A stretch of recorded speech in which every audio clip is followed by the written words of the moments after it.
I'd like to welcome everyone to today's LISA Podium X Series discussion. The Lead Incubator and Startup Accelerator, or LISA, was founded by Stanford lead participants for the lead community. It's a hybrid platform for both incubating ideas to MVP, as well as then scaling those ventures globally. The Podium X Series is designed within LISA to focus on leaders, venture capital, various industries, thought leadership, emerging tech, and products. My name is Edward Munt. I am a founding partner at LISA. The rest of our group includes joining us today, Deepti Palla, who's based in Switzerland, Hira Dangle, who's in the Bay Area. Misha Baikov is not with us today. He's also based in Silicon Valley, as well as Joe Anthony, who's located in Sydney, Australia. I would like to thank each one of you, today's guests, as well as Stanford GSB lead and rebuild team members for supporting today's event. Today's panel discussion is focused on investing in MVPs. What is the venture capital's investment thesis for initial, pre-revenue, and scalable ventures? Founders are backed by investors in all phases of their company's building process, from idea to MVP, exit, the IPO, in current, new, and niche markets. We're very fortunate to have such amazing guests today. Let me introduce Andrew Romans, CEO and General Partner at 7BC Venture Capitalists, Rohini Chakravarti, Partner at NGP Capital, Chad Anderson, Managing Partner at Space Capital, and Mohammed Islam, Partner at Threshold Ventures. I'd love to particularly start us off by talking about your investment thesis around minimum viable products, particularly around pre-revenue products. Now, Rohini, you talked about that you typically wait for proof of traction, but for the other investors, if you could talk, the other VCs, if you could talk a little bit around how do you analyze and make a decision about an MVP when it's pre-revenue? Andrew, do you want to start us off on that one?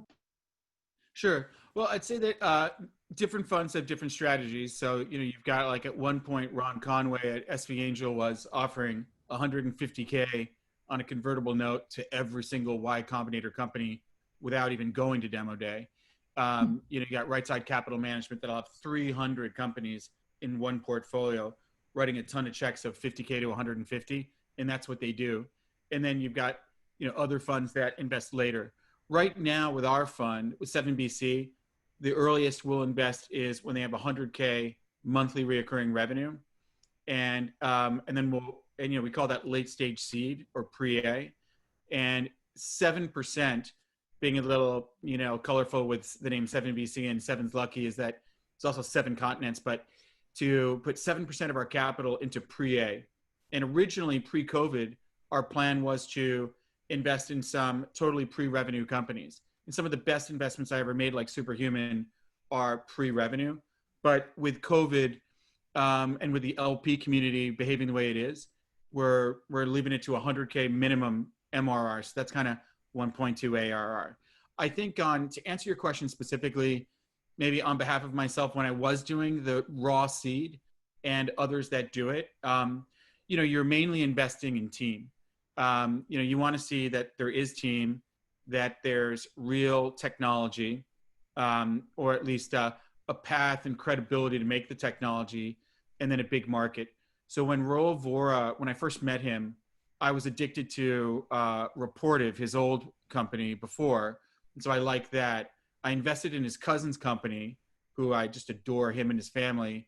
And then he told Raul, you got to make place for Andrew and his team because they have this insane network that'll help you. And Raul wanted our network to launch Superhuman. And I swear he had me at hello. Like, I shouldn't confess this, but within 30 seconds, I was like, rip all my clothes off, take anything you want. Just grab anything off the walls, I'm in. So I think that happens sometimes, but I don't want to talk more about it because we're not seed investors right now, but it's hard not to. That's why we figure if 7% of the capital can go into like a Ron Conway portfolio where you're able to make a very fast decision and wire fast and bring friends into it. And then 93% of your fund is Series A and beyond. It allows us to feel comfortable making 25 seed investments a year. Excellent, thanks. Chad or Mo, any response to that or distinction in terms of how you evaluate pre-revenue products? Yeah, I'm happy to start, and then I'll hand it over to Chad. So a lot of that resonates, I would say, at a high level, team, technology, market, definitely things that we're looking at.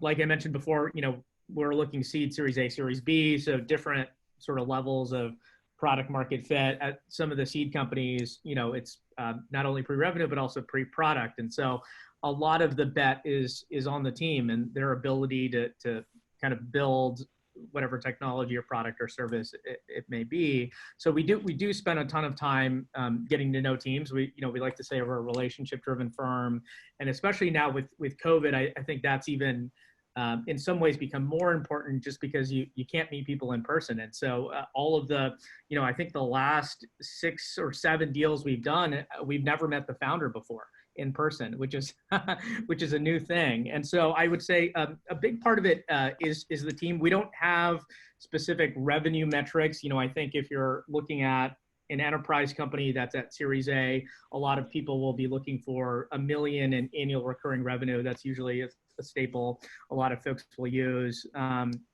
But at the very earliest stages, a lot of it is team. On the technology, we have to believe that this is the right team to build whatever technology or product that they're working on. So there has to be a belief that we have conviction that they can do that. And then on the market side, market is always interesting because I think a lot of times people underestimate how big the total addressable market can be. I mean, if you look at just the scale, a lot of the public cloud companies have gotten to, no one would have believed that 5 or 6 years ago. It's just incredible the scale they've gotten to. Or even Tesla being a $400 billion company. We were an early investor. We had no kind of expectation that it would get that big. And so, TAM is the hardest thing I think sometimes to really wrap your head around. But we have to believe that there's a big enough opportunity there. I think generally for there to be a $1 billion business. Chad, on to you. Yeah, you want to hear some more? Okay. Sure. So, particularly Chad, anything that's different than we've heard already from Andrew and Mo and their approach? Sure. I mean, so we take a slightly different approach. Well, a very specific approach. Ours is we take very concentrated bets. So while we're a seed stage investor, we're not, we'll invest in 15 to 20 companies in our fund and spend a lot of time with those companies. In our current fund, we have, I think, 65% of the companies that we've invested in, we've led, and we've joined the board. And I can tell you one of those companies I've spent probably 30 hours a week with over the last 2 weeks. So we do get, we do get very involved and support where we can support. So I think that's an important distinction. And also, it's been said a couple of different ways already, but sort of high level, it's like the later stage you are, the more science you can apply to your evaluation. The earlier you are, it's more art. It's more of an art project. And so you're really, investing in the artist. And kind of that's how my brain works, and that's how I think about this. I think, JD, where you're trying to go with this is really, we invest in a lot of, like, the way we look at space is infrastructure, distribution, and application. And most of the opportunity is in the application front. And actually there's a lot of overlap with what Rohini was talking about. I was like, all of those things, I was like, yes, we're looking at all that stuff too, because it's like fundamentally driven by precision, GPS technologies. But on the infrastructure side as well, I mean, even if you get into the deep tech and the infrastructure side of space, at seed, you can still invest in something at a comparable sized round, at a comparable valuation with a minimum viable product, meaning that they've got something that sort of works, that is enough to show customers and generate some meaningful engagement with it, right? I'm not talking about a customer says, yeah, that'd be cool if that worked. It's more they're engaging, they're spending time with it. That could mean a lot of different things, you know, and it could mean revenue. And that's sometimes the case, but that they've got something enough to convince a customer to spend some meaningful time with that product. And you can get there because on the infrastructure side, particularly, there's a ton of non-dilutive capital that's available to founders. And honestly, those are the founders that we want to back, are the ones that are able to figure out what the landscape looks like, understand where the resources are, be able to pull all those together so that by the time they're coming and talking to us, they've got an MVP and some interested parties. Jerry, can I add a couple of quick things to this as well? And yes, so, please. That's where I was going to go next. Yeah, awesome.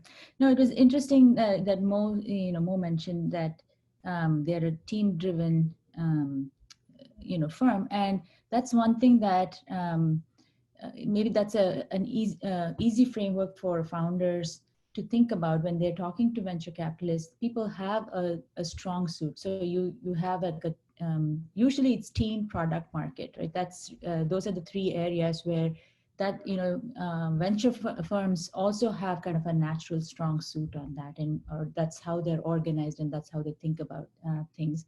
So in our case, for example, we are very market-oriented investors. So even though we can get fairly technical in terms of actually evaluating the products, ultimately we are looking at where are these markets going? What's the market thesis that's interesting? And sometimes that offers learnings that are global. So for example, in the ride sharing space that, Chad, we just was referring to as well, we saw, we're investors in Lime here, but even before we invested in Lime, we actually saw this happening in China first, right? Where there was ride sharing, and a market insight there was that the hardware cost is pretty much the same around the world, right? So whether it is here or in China, it's roughly the same. It's very transportable, but the price that you can get paid for a ride is very different in different markets. And you can micro-segment those markets, or you can say this is for commute, this is for tourism. So you can actually analyze markets differently. And so we looked at both the supply chain in China and to see how what the maturity was like, and then what is the application. So we invested in Lime here, and then later we went back and actually we've invested in a Chinese company called Songwo, which is in tier 5 markets. It's for a rural commute, which is different from an urban commute. So I think when you go and talk to firms, of course you want to get your round done and be and so on, but you should also kind of keep your ears open for how these firms think about it, because sometimes these are people who will be useful to you later on, or they may have insights of what is to come a little further down the line that could be useful for you. The second comment that I was going to make was on really separating revenue from, so there's pre-revenue and then there's pre-product. Pre-product is that it's really, somebody has come in with an idea, they have a great origin story, then they're telling you, I'm going to build this. And you have to look at them and say, okay, can this person really build it? Are they raising enough money to do something interesting? Whereas pre-revenue is a completely different way of thinking, right? So one of our companies that that was just acquired earlier this year is a company called Moovit, Moovit, which is like the Waze of public transit, and also Israeli company. And so when we invested, even though we think of ourselves as post-product and slightly later in the cycle, they did not have a single dollar of revenue yet, and they didn't even have actually a monetization model when we invested. What they did have was a great customer acquisition model. So entirely crowdsourced, very much like Waze. And so there are people who can still understand this. And the reason we got into it was because we were looking at the market again. So we knew sort of what worked in each market. So I would just kind of try to expand the the purview of what a minimum viable product looks like, and kind of separate the seed stage and from where the product is. Excellent. I appreciate that. And just a little bit of procedural. If you're one of the audience members, pop questions that you have in the chat box, and we will be organizing those and figuring out a flow to ask those in. So just keep doing that for the panelists. Don't worry what's going into the chat box. We will we'll just keep the conversation going here. Rohini, I want to pick up on where you ended there and move to one of the questions that I had asked you all to think about, and that is, as a firm progresses both in size and scale and success, how does your view of MVP change? Do you end up having a higher threshold of what you expect as the firm grows, or do you find that you have a relationship, you understand the people, you understand the team, and that you are willing to give more latitude as they grow in size? So anybody want to step into that one first? And here you're thinking about the venture firm itself, right? Or, you sort of start with a particular model and your model changes. Is that the question? As you look at the startups or the ventures that you're investing in, as they gain size, gain success, gain traction, how does your view of the MVP alter? I can take a stab at it and then have other people opine. I think this is a super interesting question because the best entrepreneurs are constantly, of course, they're improving the product. So you find that you put out a product because it's better for you to put out a product to get people's real reactions rather than, you ask somebody what would they use, they'll tell you something completely different than what they'll actually do in real life. So it's better to put a product out there. And the best entrepreneurs tend to expand the hypothesis both on the product itself. Okay, this particular user uses this, I can add all of these other features and I can get better engagement and so on from this user. But they also look at adjacent markets and see kind of what else might happen. And then there is an interesting component of competition, like, so what else is happening in the market? And I'll give you an example, that's an interesting example from my NEA days. So we were investors in a company called Blue Jeans, which was it was the first real video conferencing system. And they had like the most amazing pitch, right? Essentially at that point, everybody was used to audio conferences. Anybody who had worked at a company had used an audio conference bridge. And their pitch was, we do a video conference bridge. You can come in through Skype, you can come in through a video conferencing system, whatever you want to do, we'll give you a bridge. And it was a great elevator pitch, 5 minutes. The entrepreneurs are fantastic. They had built a company, sold it to Cisco before. They knew how to build product. They built the product.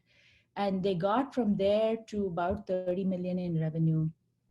Essentially, it was sort of like all up rounds, very clean. It was very, it was sort of the standard startup story, except that the market completely changed on them. So they were in the conference room, bridging market, or that was the video conferencing market.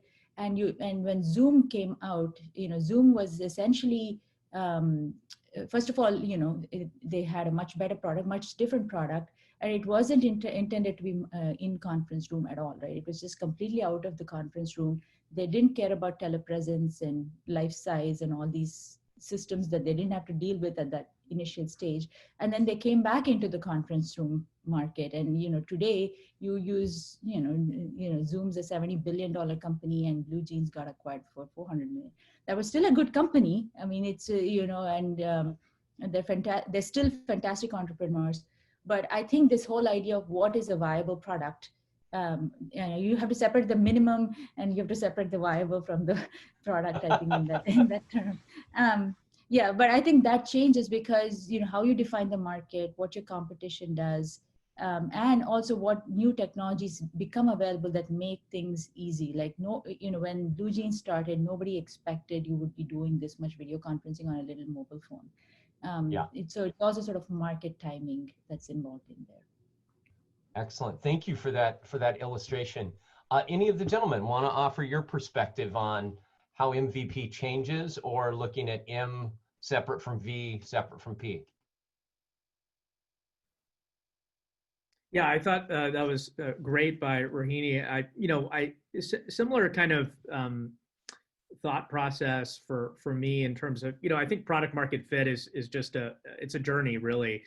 Even if if you have a minimum viable product and you're starting to see early signs of product market fit, it's a continuous sort of journey, because we've had companies that have gone from 1 million ARR to 10, and then slowly start to asymptote because they can't break through from there. And so it's something super difficult because it's something you continuously have to focus on. Do you get into adjacent markets? Something very common, for example, for a lot of our enterprise companies, is you start selling to SMBs or startups or what have you, and then how do you move up market over time to get access to bigger types of contracts, bigger types of customers. And so it's something, it's sort of continuous. It doesn't stop. Even if you have an MVP, you raise your seed round, you raise your Series A, it keeps going even to later growth stages, because there's always competition. There's market forces, like what Rohini was talking about. Market timing plays a big role, right? In terms of companies that got started too early or haven't adapted to changes in technology or changes that are happening on the macroeconomic side. So it's something that has to be continuous even after you get past the MVP. There have been, if you look at some of the companies in our portfolio, there was the one I mentioned earlier, which was a great enterprise SaaS company raised from top tier VCs sort of after us as well, and got to growth stage 10 million. Typically, growth stage firms, if it's like an enterprise company, will look for companies that are 10 million in annual recurring revenue, and then just couldn't really go past that point, and we ended up selling the company. Still a great outcome for us and the founder, sort of like what Rohini was mentioning with Blue Jeans, but didn't get to the big sort of billion-dollar, multi-billion-dollar outcome that some of the others have. And so it's something I think founders in some ways and the board members have to be a little bit paranoid about, and have to be continuously pushing, because it just doesn't stop after you get to MVP. Yeah, JD, I'd like to add something to this, which is we look at some of the companies, they have a minimum viable product, and then they launch that, and they then fail to interact with their initial customers and users, and then they fail to understand, they fail to even onboard them in a way that they're trained in using it. Some products that are the most interesting are true forklift change of behavior products. And sometimes I worry, will people really change their behavior to use this and do things a different way?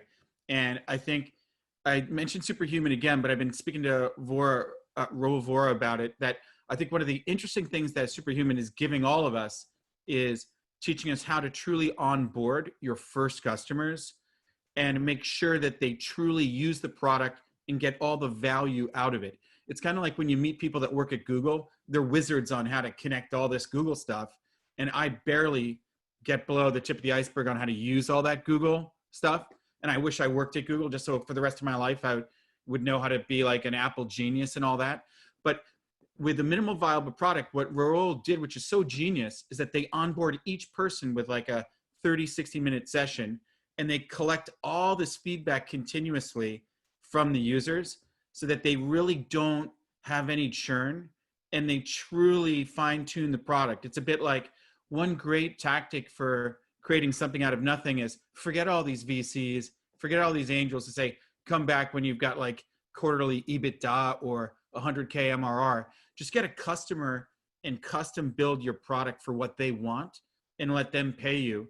And then, bootstrap your business with revenue and do it. So as you were talking about how do we view a changing MVP, that a key thing is to truly communicate really well with your early users and make sure you don't lose them, or understand a subset of your users. Don't pay attention to all the noise from your users, but figure out which ones to pay attention to, and migrate that MVP into something that becomes a real business. Excellent, thanks. Chad, anything distinct, or can I move to the next question here? Up to you. I can do either. You know what? We're starting to get a lot of questions from the audience. So let me move there, Sure. and I'm going to let you be the first one to answer it. And the other, we don't have to hear from all four on every single question, but I want to be sure we get different perspectives that we can debate or learn from. Harold asked the question: could you address your stand on solo entrepreneurs, building a team versus having formal co-founders? He cites a study in Inc. magazine by Wharton, which I think is still a business school on the East Coast, might be somewhere in Pennsylvania. Anyway, the Wharton study showing that entrepreneurs who start a business on their own are likelier to succeed than those who do so with one or more partners. So Chad, how do you look at partnership versus solopreneurs? And then I'll hear from any of the other team members before we go to the next audience question. Yeah, that feels like a really dangerous thing to make a universal sort of statement about. There's a lot of variables, I think, that would go into the success or failure on both sides of that coin. I mean, it sort of depends on the entrepreneur, and it depends, it depends on the founding team. And these are kind of things that you would have to decide for yourself, and that we would have to evaluate coming in, and it would be definitely on a case by case. But the thing that stands out to me is I often see, particularly like we invest globally, and this often happens in Europe, is there will be a founding team. It'll probably be too large, like there's 4 or 5 of them, and they've all decided to split the equity. Everyone gets 20%. And you're like, why did you do that? Walk me through the thought process. Well, we all kind of, did this together, was all our idea, and that sort of thing. And that is 100% never the case, that everyone's putting in 20% of the work. So every time that you see something like that happen, then you can already start to see that there's going to be some trouble here. There's like, anytime that you see a company with a co-CEO or a CEO and like some other title that's, executive chairman or something like that, there's trouble, right? If there's not a clear sort of chain of command, if there's not one decision maker that like the buck stops here, then there's some clear issues there. And if there's not now, there will be later, when things start to get more intense and more involved. So I'm running through the list of our portfolio companies. We have probably the most successful ones are the ones with a very strong CEO, and all types of backgrounds and all types of experience. But one really strong CEO that's able to bring a really great team around them to help them fill in the gaps that they might have in their experience, or the ones that I see where there's trouble is when they try to use when they feel like there's a crutch for them, and I think that kind of, you can start to see the smoke there when people are equally sharing equity, because in the end of the day, you need that person that has the motivation and is compensated in equity in a way that keeps them up, at night and wants to do the job. So, sorry, so not a direct, sort of like universal answer there, but some clues and things that we look out for, I think. Excellent. Andrew, your thoughts on solo versus team, and is there a route that's more successful? I think that there's different ways to get up the mountain, and so solo founder can work very, very well. Two can work really well. It's actually Stanford is the one that produces the most co-CEOs, and it annoys the hell out of me too. Like, it's just not going to work. And so I have to talk them out of it. Like, go home, come back when you figured out who we can call CEO. And then they're like, oh, titles don't matter. Dude, titles matter so much. And once that one guy is CEO, the others will be like, we should never have done it. They do group work. I mean, I got an MBA at Georgetown. Group work sucks, but it's the best thing to ever happen to you when it's over. So they do the group work at Stanford, and then they come out and say, well, there's no way I'm letting you own more or be the CEO, co-CEOs. But as Chad said, it's got to be a military chain of command. Now, the funny thing is that the LPs try to impose Stanford group work on benchmark. Let's all be equal GPs, consensus on every decision.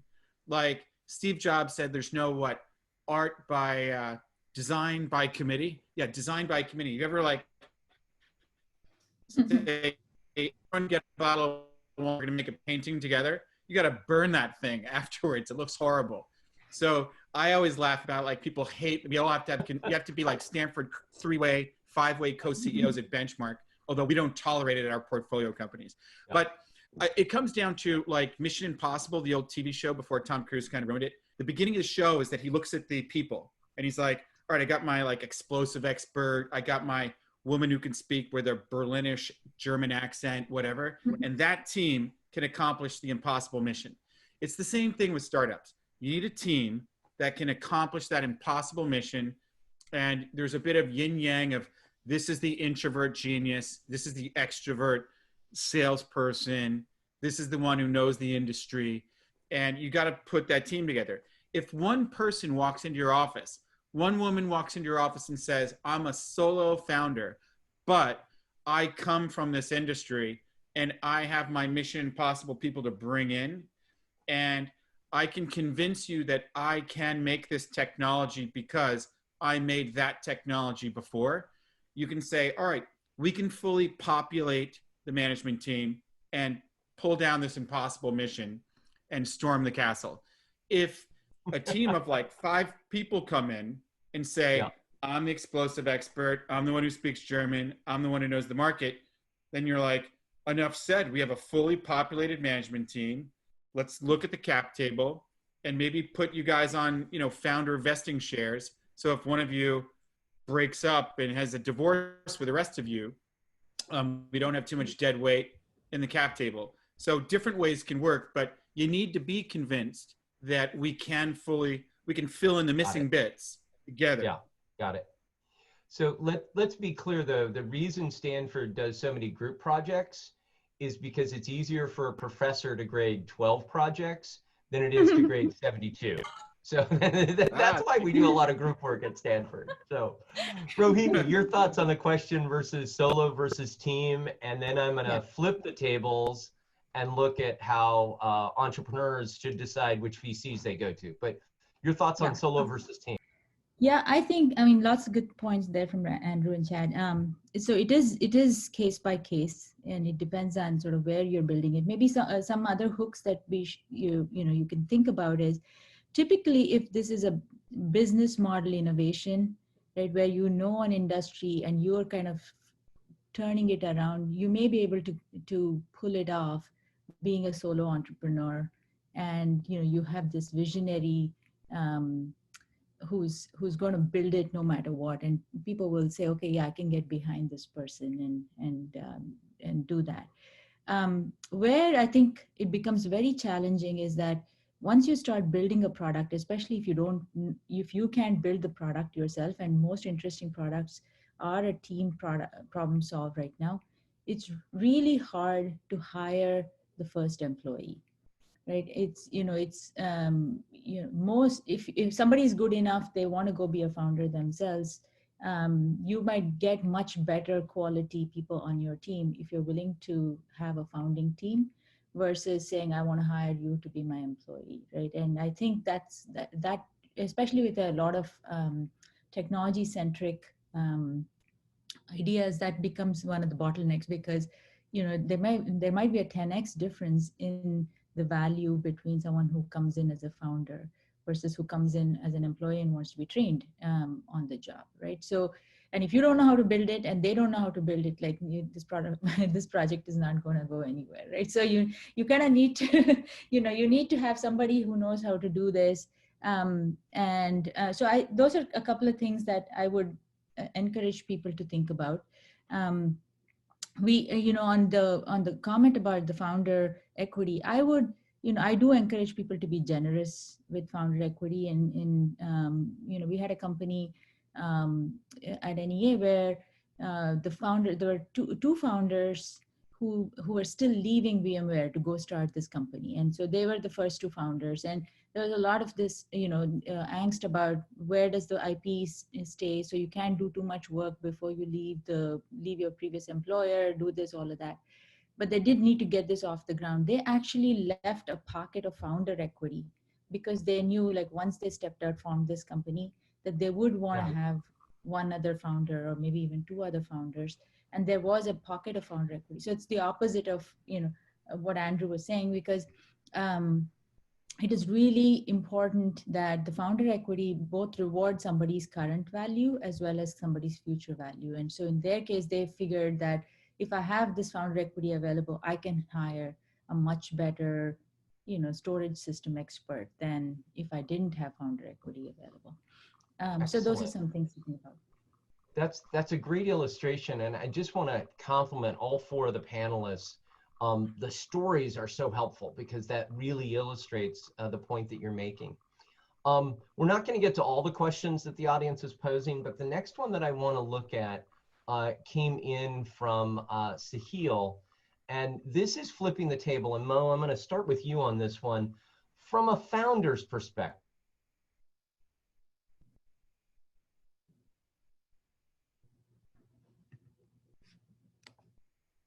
let me go back to it here. The question just left me. From a founder's perspective, what are some of the key points that founders need to look for when they're deciding on investors, particularly at a seed stage? What are some of the factors apart from just money and vision and values and network that they should look at? Now, Sahil notes that possibly overthinking it, but what should they be considering as they're deciding who to approach? Mo, you want to start us out? Yeah, no, it's a great question. I think something all founders should be thinking about. I think a lot of it, going back to what I was saying before about relationships, especially if this is someone who potentially is going to be on your board, and that's a long-term relationship. We sort of describe it as founder dating with investors, where you really want to get to know a person, especially if they're going to be a lead investor, which we typically are when we invest, and join the board, because that can be a 10, 15-year journey, which unfortunately is longer than some marriages, right? And so it is a very long process. That's scary, but you're right. Yeah, unfortunately, right? Or at least that's what my wife tells me. Now, I think, there's a lot of capital right now. There's a ton of venture firms, I think more so than ever, just in terms of pre-seed, seed firms that I know. And so I think for founders, there's a lot of availability, which is great. But I think, building a relationship with a specific partner at a firm, one who is aligned with your vision for the company and how you want to build it, is going to be really important. And I think it's good to have those frank conversations very early. And one that you think has some of the other stuff you talked about in terms of network, value add. Every VC claims they have value add with their network, or helping you with marketing, or helping you with talent, or helping you with business development. But I think ultimately it comes down to the relationship, and is this someone you think you want to work with for 10 years? Because it is, especially starting at the seed stage, it is a very long journey. Can I just give a short answer to this? Yes, please, Andrew. The short answer I'd say is look at the reputation of the fund. So, I mean, if you hated everyone at Stanford, but at Stanford, you should consider that rather than Alabama State, which, you like the people more maybe. So reputation of the fund, there's economics, depending on where you are in your journey, what are the economics of the term sheet? And then there's the chemistry with the partner who's leading the deal. And be careful about listening to the campaign promises of VCs of all the value that they're going to deliver, because it often doesn't come. And then a fourth point is just take the money. Like, if somebody's offering you money, like a number one cause of death of startups is running out of cash. And I think one of the number one problems, like negative characteristics that entrepreneurs have, is they put too much weight in the decision-making equation on dilution, and they may be even raising at a higher valuation than they should. The Valley often gets this right, but in like Europe and more provincial ecosystems, they go for the biggest valuation they can, and then their next round is struggling to even be flat, not to mention going down. Thanks for that, Andrew. We've only got about 8 minutes left, so I'm going to go to one more question from the audience and then have each of you give a final closing statement. Earlier, a couple of you mentioned how COVID has affected your business. Mo, you mentioned that you've actually now invested in companies without ever meeting the founder in person. I'm curious, from any of the four of you, I'll let whoever wants to jump into it first, but how has the current shelter-in-place environment, reaction to COVID, impacted your investing, particularly in MVPs, for the positive or for the negative? What has been the impact? Chad, you want to start us out? Sure. So we are a small fund. We've got 5 people on our team. I'm based in New York, and the team's based here in New York. My partner is based in LA. And we do that on purpose because for time zones. So because we invest globally, and most of the activity in what we're looking at is in the west coast of the US to Europe, this gives us really good coverage. So, we've been remote first from the beginning. And we had, oftentimes we've invested in founders without meeting them in person. And we're having conversations with, companies now about they're making key hires with people they've never met before. And how do you overcome that? And you do it with more meetings, with videos, more reference calls. We're having way more, for these key positions, especially, we're having way more conversations than we normally would have, spread out over time. And you rely on your network and relationships a lot more. So the way that we did this is, we've got really great funds that we have good relationships with, that we work with in other geographies. And they feed us deals, we do deals together, and then we're able to assess the founder based on, our collective sort of mutual understanding. So, so we've made, we've been doing this, since our founding. And so I think it's great that, everyone's congratulating themselves on Twitter and saying that we, no offense, Phil, this was not directed at you, but it's just kind of funny, to see people doing this now. It's like, we've been doing it, but it's interesting to work through the challenges, for me, the biggest one has been key hires on teams, that's a hard one to overcome. And so working with founders and trying to figure out the best way to do that has been the bigger challenge. Excellent. Anyone else from the panel, reflection on COVID? I would say that, go ahead. So maybe quickly, so I like Chad, we've also been remote. As I mentioned, we are 7 partners, and so our investing teams are here in China, in Europe, and that is actually one of the things where our days are pretty long. Actually, it shouldn't be. So if you don't want to have a long day, you need to learn how to work asynchronously, and so we've learned to work asynchronously that way. I do think that, so because we've had a portfolio that was pretty heavily in smart mobility, that was so we were quite challenged, I would say, in March and April. We've had companies where revenue went from, 100 million plus to nearly zero overnight. And so then you have to look at the company you're in again. You're looking at it as an MVP again, so the market has completely changed. Do we still keep going? How do we keep going? How do we finance this? So we had to do that with a big part of our smart mobility portfolio. On the other hand, they've also had the biggest spikes. So, they've like if you're in grocery delivery or if you're in other forms of logistics, remote has been great. And similarly with enterprise, I think remote everything has been great. So yes, we have had to adapt a little bit, but we had I think had a good substrate. But in terms of our investing practice, it has meant that we've had to think about things from first principles for, a good, 30% of our portfolio. Excellent. Thanks, Rohini. Andrew, you had a thought. Yeah, I think I think everyone should adopt a similar view that we got to get through these next 6 months, 12 months, 18, 36 months, and it's uncertain when, things would begin to return to normal. And it seems clear that just like the Great Depression had a lasting effect on generations, people are going to be more remote. Jack Dorsey saying you can live anywhere. So I think that I get annoyed as hell when I on these Zoom calls with other VCs saying, we just can't invest over Zoom. We have to, Larry David, look you in the eyes. And similar to Chad, we've had a New York office for the last 10 years. Josh and I, one of us would meet the entrepreneur and the other one's doing it over Zoom. And so we've been crazy pushing for video.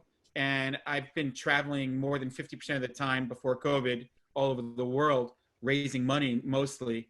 And to get these, finally, people in Saudi are willing to Zoom with me. It's amazing for me. So I almost, I think we just got to get over it and invest over Zoom and start doing it. And if you're an entrepreneur and you hear that the guy just will not invest over Zoom, that's a problem. Also, we're in a period of, social injustice of, the police murdering people of color and stuff. And if this is like the worst time to say, I'll only invest in a deal where another white man has met him.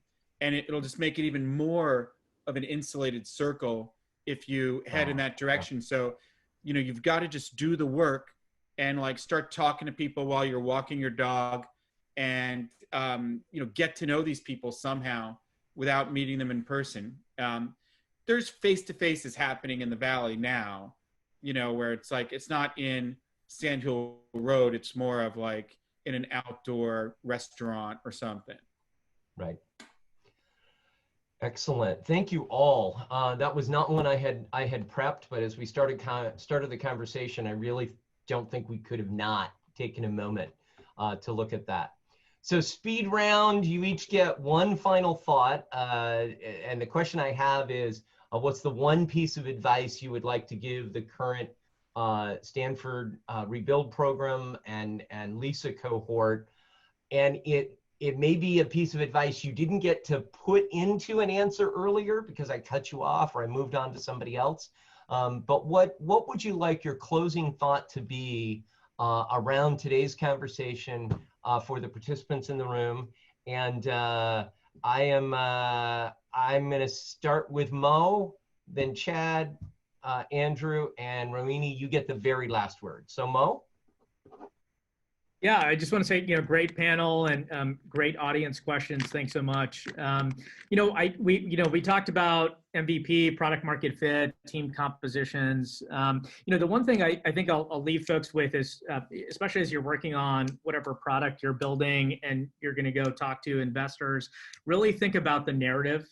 A lot of what really sells investors, especially early on. We talked about team, technology, and market, but it's also just the story that you tell, because people have to buy into what you're building now, but then what it's going to look like 5 or 10 years from now when it becomes a much bigger thing. And so it's surprising to me, but I think it's one of the most important things for founders to really focus on is telling a story that not only you find compelling, but others are going to find compelling as well.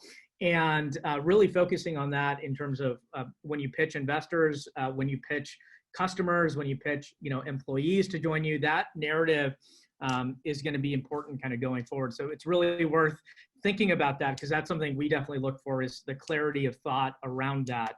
And so it's worth taking time doing that. Excellent. And moving on to Chad, what's your final piece of advice? I would just say that when we're talking about seed and MVP stage, we're early and team is paramount. And so resourcefulness is probably the most important thing that I'm looking for in folks that come to me, because if you're able to do a lot with very little or nothing, and you're able to come and show me that, look at what I've been able to do with no money, imagine what I could do with some funding, that's where I want to be. So, and that comes with, I saw some questions in the chat earlier about how do you get a meeting, that sort of thing. It's about working it, finding connections, doing whatever you can to make it happen, pull those disparate network nodes together, figure out how to make, get yourself to MVP without capital. If you're able to do that, you've made a pretty strong case for yourself. Awesome. Thank you so much. Andrew, final piece of advice. And I'll answer some of the questions I saw coming in on the chat too. Again, number one cause of death is running out of money, running out of cash. And so you've got control over your expenses. You can get revenue in, and you can get investor money in. So these are the three things to really keep your eye on. I think that what this audience is that we're all part of the Stanford University community. And so what good to do when you have no money and no revenue and you're very, very early is find one person from the Stanford community that believes in you, that you have a relationship with, and try to tell them we're going to build a board of advisors with 3 to 5 people. And I want you to be the first person to be on the advisory board. And your first job, your first task is to recruit another advisor to bring in. And you want to get advisors that have, a balanced scorecard of skills, like back to the Mission Impossible. One will be someone who knows all the pre-seed, seed, early stage VCs. And so you get that person involved, and you can give 5% of the cap table to the advisory board. If it's too small, they'll do nothing and you've lost equity. If it's too much, you have potentially dead weight. Try to get them to give you something. $5,000, $10,000. Come on, man, you invented the internet. Why don't you give me something, right? And then I can say I've raised money from Mr. Big, Mrs. Big, and now you actually have a little bit of money. And now they've got money in. They're more interested in that working than they are in the 1.5% of the company you gave them. So sometimes that is a little bit of generosity can pay back, big. And now you're beginning to have not just the team, but a community of network around that startup that really makes stuff happen, not just funding, but customers and team and everything. I'll stop there. Excellent. Thank you. Rohini, what would you leave us with? Yeah, well, I think, venture investors like to say there's no bad time to start a company. But I think it's especially true right now. I think, the world is full of new problems. And I think the way we get out of some of the problems we are in right now, we didn't talk a lot about COVID and health and so on, because I think we self-selected to be more tech investors here. But I do think that the world is full of big problems right now. And the way we get out of it is by collective ingenuity. And I think all of the work that you guys are doing and looking for interesting things to work on and problems to solve and find that mission for the next 10 years, find that group of people for the next 10 years, next 15 years. I think what you're doing is super important, and nobody else is coming to save us. We have to save ourselves. So, I think you guys are a big part of how we get out of the mess we're in. So keep doing it, keep your motivation up, take care of yourselves, be kind to yourselves, and march the long march. Awesome. That is a great note for us to end on. I just want to synthesize the power and value of narration, clear narrative, resourcefulness, generosity, and collective ingenuity. I want to thank all 4 of the panelists for just being generous with your stories, with your narrative and your insights. We couldn't get to everything that people had questions about, but we had a rich conversation this Thursday morning. So really want to acknowledge and thank you.